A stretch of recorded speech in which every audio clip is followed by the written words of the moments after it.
오늘부터 4주 동안 예수님의 기도를 함께 살펴보고자 원합니다.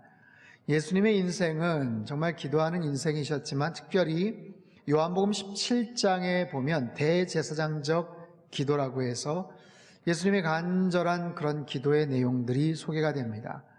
그 요한복음 17장의 그 기도의 내용은 크게 세 가지로 구분을 질 수가 있는데, 첫 번째는 예수님 당신 자신을 위한 기도, 두 번째는 제자들을 위한 기도, 세 번째는 성도들을 위한 그런 기도입니다. 특별히 오늘 본문 5절까지는 예수님 당신 자신을 위한 그런 기도인데요. 1절 말씀을 같이 한번 읽겠습니다. 시작. 예수께서 이 말씀을 하시고 눈을 들어 하늘을 우러러 이르시되 때가 이르렀사오니 아들을 영화롭게 하사 아들로 아버지를 영화롭게 하게 하옵소서. 자, 예수께서 이 말씀을 하시고 눈을 들어 기도하셨다. 이 말씀이라는 건 뭘까요? 이 말씀, 바로 그 이전에 나왔던 말씀이죠. 지금 17장 1절이니까 그 이전에 나왔던 말씀, 특별히 요한복음 13장서부터 13장, 14장, 15장, 16장까지는 예수님이 십자가 달려 죽으시기 전에 제자들과 같이 나눴던 최후의 만찬, 마지막 저녁 시간에서의 이야기를 담고 있어요. 제자들의 발을 씻어주시고 또 그들과 함께 떡을 떼시고 잔을 나눠주신 예수님, 시간적으로 보면 한 3시간에서 길어야 한 5시간 정도의 그 이야기를 무려 13, 14, 15, 16, 17장까지 5장에 걸쳐서 소개를 하고 있습니다. 그 챕터, 그 5장에, 특별히 그 4장에 굉장히 중요한 이야기들이 소개가 되죠. 그게 바로 지금 주님께서 하신 이 말씀을 마치시고 라는 거예요. 자, 어떤 말씀들이 있었을까요? 13장에 보면 제자들의 발을 씻겨주신 주님께서 세 계명을 너희에게 주노니 서로 사랑하라. 내가 너희를 사랑한 것 같이 너희도 서로 사랑하라. 이 말씀을 하시죠. 14장에 보면 너희는 마음에 근심하지 마라. 하나님을 믿으니 또 나를 믿으라. 나는 길이요 진리요 생명이니 나로 말미암지 않고는 아버지께로 올 자가 없느니라. 15장에는요, 나는 포도나무여 너희는 가지니 너희가 나를 떠나서는 아무것도 할 수 없다. 너희가 내 안에 내가 너희 안에 거하는 것, 너희가 내 안에 거하고 무엇이든지 원하는 대로 구하면 다 이루리라. 15장의 내용들. 16장도 굉장히 중요한 말씀들이 쭉 소개가 되고, 마지막 16장 33절에 보면 세상에서 너희가 환난을 당하나 담대하라. 내가 세상을 이기었노라. 바로 그 말씀 다음이 오늘 17장 1절의 말씀이에요. 그렇게 주님께서는 기도를 하시는데, 그 기도 누구에게 하십니까? 아버지요, 아버지요. 하늘에 계신 하나님, 아버지요. 기도에 대한 여러 가지 영적인 교훈들이 있습니다. 기도의 방법이 뭔가? 기도의 내용은 무엇이어야 하는가? 기도의 결과, 축복은 무엇인가? 기도에도 여러 가지 철야 기도도 있고 금식 기도도 있고 40일 기도, 100일 기도, 많은 기도의 영적인 교훈과 내용들이 있지만 기도에 있어서 가장 중요한 것은 바로 기도의 대상이에요. 기도의 대상. 내가 드리는 기도를 누가 받으시나? 여러분, 기도는 기독교만의 전유물이 아니죠. 다른 종교에도 기도가 있어요. 타 종교에서 기도하는 사람들도 얼마나 간절하게 진지하게 기도하는지 몰라요. 하지만 가장 중요한 것은 그 기도를 받으시는 대상이 누군가, 그 기도의 대상, 주님께서 말씀하세요. 아버지요, 아버지요. 하나님 아버지, 그분은 누구신가요? 천지 만물을 말씀으로 창조하신 하나님, 온 세계 우주 역사를 주관하시는 하나님, 하늘의 별자리를 만드시고 공전과 자전을 통해서 이 지구를 운영해 나가시고 움직이시고, 그러면서 동시에 우리의 머리털까지도 셀 수 있는 그 능력의 하나님, 위대하신 하나님, 지존하신 그 하나님, 그 하나님이 예수님의 아버지시고 저와 여러분의 아버지심을 여러분 믿으시기를 바랍니다. 아버지요. 본문 5절까지 아버지라는 단어가 무려 10번이나 나옵니다. 17장 전체를 들어서는 무려 54번이나 등장을 해요. 그만큼 아버지요, 아버지요, 아버지요. 예수님의 기도는 철저하게 하나님 아버지를 인식하고 떠올리면서 하는 아주 구체적이고 간절한 그런 기도였다라는 거예요. 저희 집 막내가 아주 어렸을 때 한참 이제 막 말을 배우기 시작할 때요. 여러 가지 단어들을 막 익힐 때. 제가 어느 날 침대에 누워가지고 이렇게 책을 보고 있는데 까불거리면서 제 옆으로 탁 오더니 저를 빙긋이 바라보면서 물끄러미 쳐다보면서 한마디 합니다. 아저씨. 그래서 제가 야, 아저씨가 뭐야? 아빠라고 해야지. 너 아저씨라면 어디서 배웠어? 아빠라고 해봐, 아빠. 그랬더니 빙긋이 웃으면서 목사님 그러면서 그 모습이 아주 귀여워서 제가 꼭 안아줬어요. 저희 딸에게 저는 아빠죠, 아빠. 목사도 아니고 아저씨도 아니고 아빠인 거예요. 대상을 정확하게 인식하는 것. 예수님은 마지막 순간에 그 하나님 아버지를 향한 간절한 기도를 드리고 계셔요.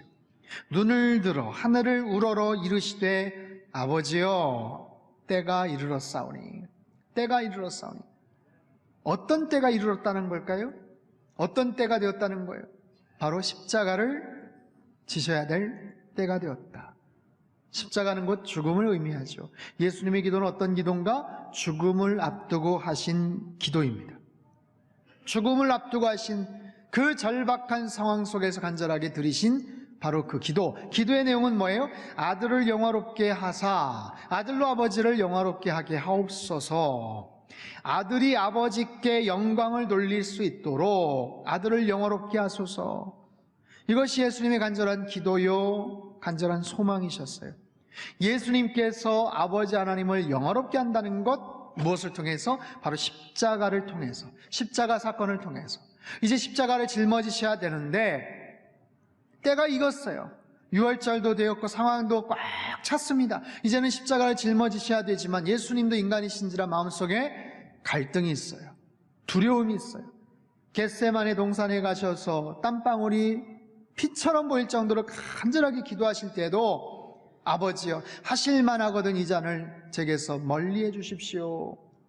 하지만 내 뜻대로 마시고 아버지의 뜻대로 하옵소서. 그럴 만큼 두려움과 그 마음속에 고민과 염려가 있었던 것이죠.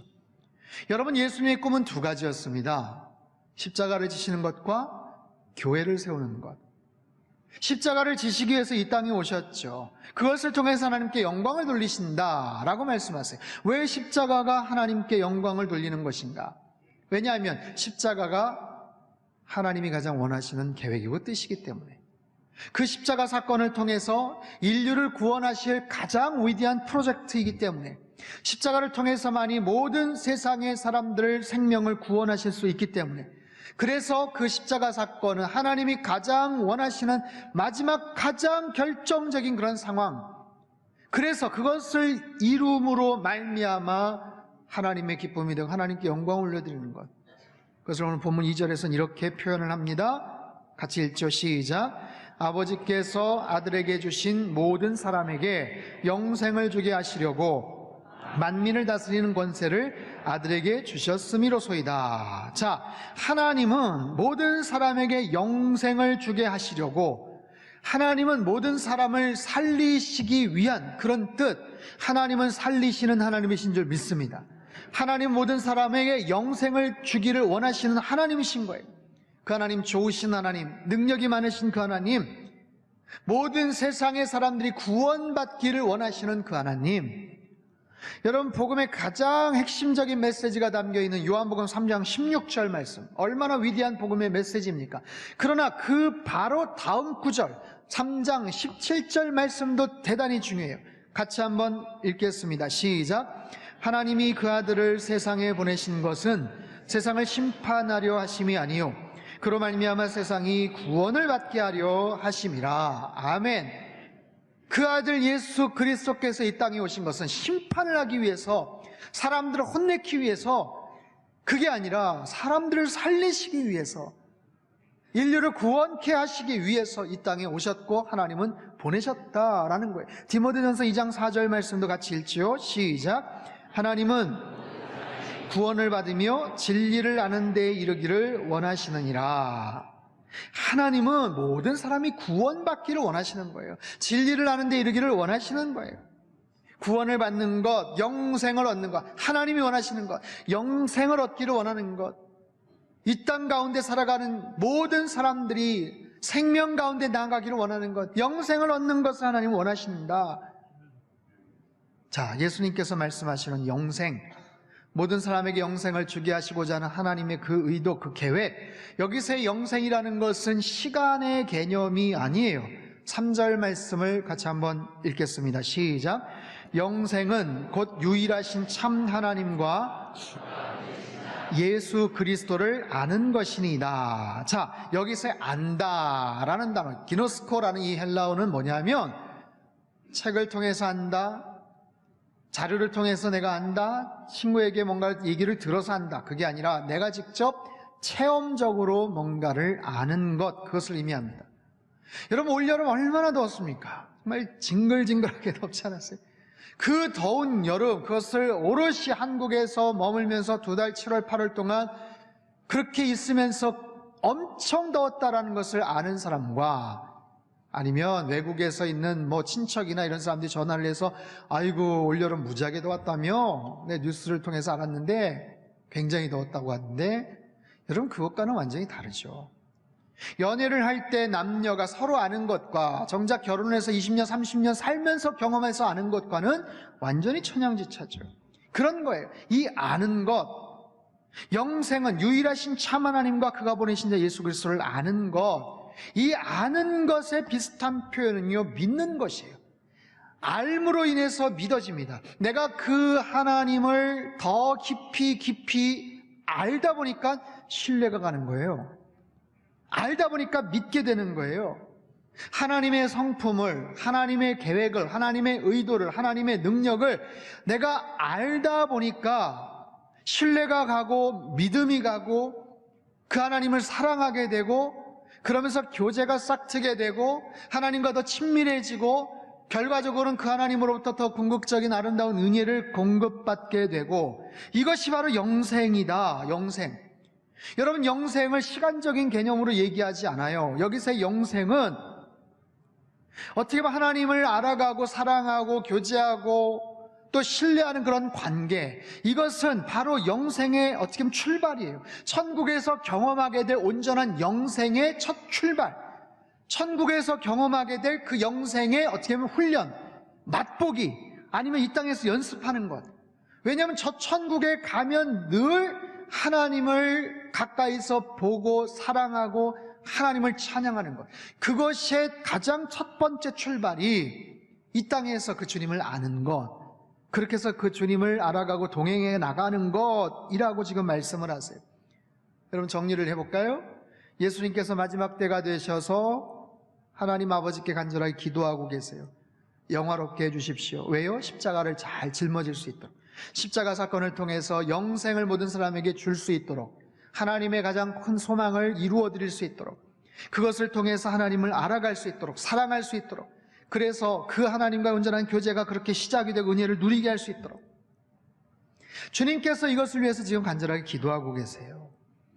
근데 여러분, 이 기도는 어느 날 갑자기 예수님께서 하신 기도가 아니에요. 지금까지는 전혀 생각도 안 하셨고 관심도 없으셨는데 마지막 때가 되시니까 내가 이것만큼은 기도해야 되겠다, 그게 아니에요. 사실상 주님께서는 지금까지 그런 마음을 가지시고 살으셨고, 사실 그런 마음을 가지고 기도하셨어요. 오늘 갑자기 튀어나온 그런 기도 제목이 아니라고요. 자, 4절 말씀을 같이 한번 읽겠습니다. 시작. 아버지께서 내게 하라고 주신 일을 하나님께 영광을 올려드린 인생, 여러분, 이것처럼 완벽한 인생에 그런 함축된 묘사가 어디 있어요? 아버지께서 나에게 맡겨주신 일을 다 이루어서 하나님께 영광을 올려드렸다. 묻겠습니다. 여러분은 아세요? 하나님 아버지께서 여러분에게 맡겨주신 일이 무엇인지를 알고 계십니까? 지금까지 살아오시면서 하나님이 나에게 맡겨주신 그 사명이 무엇이고 소명이 어떤 것인지를 내가 알고 여기까지 왔습니다 라고 자신 있게 말할 수 있는 사람이 얼마나 될까요? 그 하나님께서 나에게 맡겨주신 일들이 무엇이기 때문에 내가 앞으로 이렇게 살아갈 거예요 라고 말할 수 있는 사람이 얼마나 될까요? 여러분, 그것이 가장 아름다운 인생이고 하나님께서 기뻐하시는 인생이 아닐까요? 아버지께서 나에게 맡겨주신 그 일들, 여러분, 우리 자녀들이, 청소년들이, 청년들이 가장 크게 고민하는 일이 뭐예요? 내가 무엇을 하며 살 것인가? 어떤 진로를 향해 나아갈 것인가? 여러분, 부모들이 어린 아이들을 보면서 고민하고 기도하는 게 뭐예요? 하나님, 이 아이들에게 어떤 달란트, 어떤 재능을 주셨나요? 이 아이들이 무엇을 하면서 살면 좋겠습니까? 바로 그거죠. 그것을 깨닫고 그것을 이루며 살아가는 인생, 그것이 아름다운 인생이라고 말하죠. 누군가 그런 글을 쓴 거를 제가 봤어요. 성냥개비는 100년, 1000년을 살아도 만약에 그 성냥개비에 불이 붙지 않으면 그건 산 게 아니다. 성냥개비의 존재 목적은 뭐예요? 불이 붙는 거예요, 불이. 불이 붙어서 빛을 발하는 거예요. 어떤 일에 쓰여지는 거예요. 근데 불이 붙지 않고 쓰여지지 않고 그냥 100년, 1000년을 그냥 성냥개비 자체로만 존재한다면 그게 뭐겠느냐?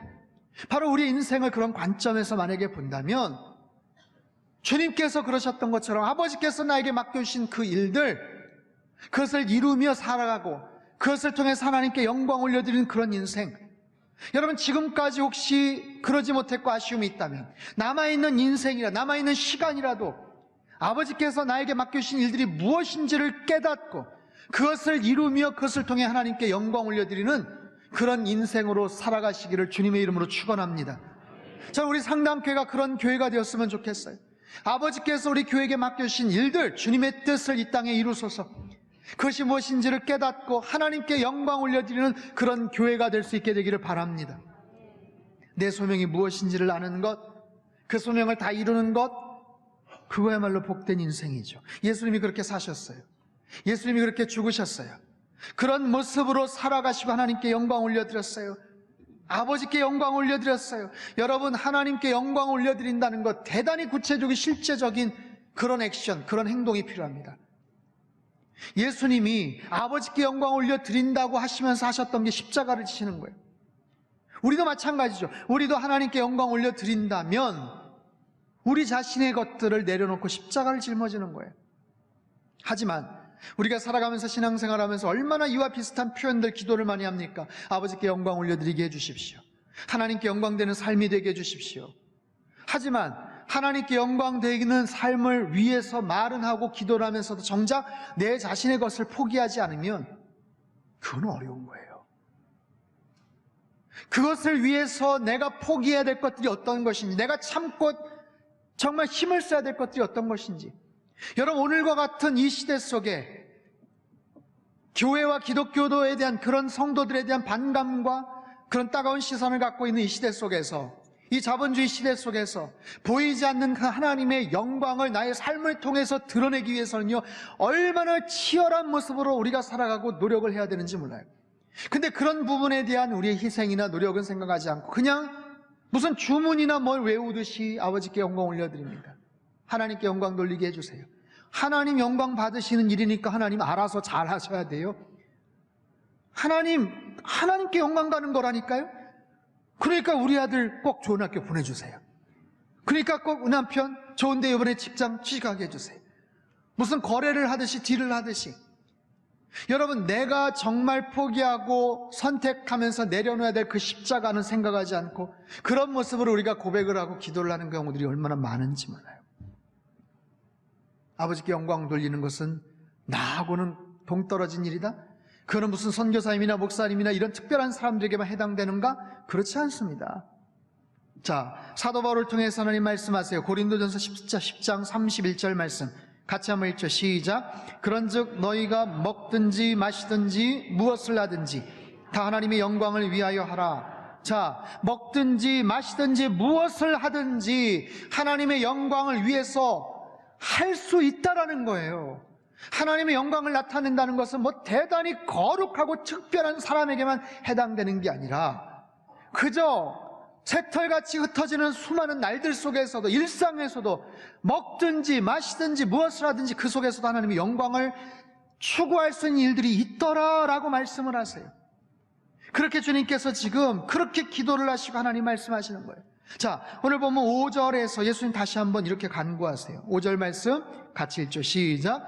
아버지여, 창세전에 내가 아버지와 함께 가졌던 영화로서 아버지와 함께 나를 영화롭게 하옵소서. 자, 창세전에 아버지와 누렸던 영광으로 나를 영화롭게 하소서.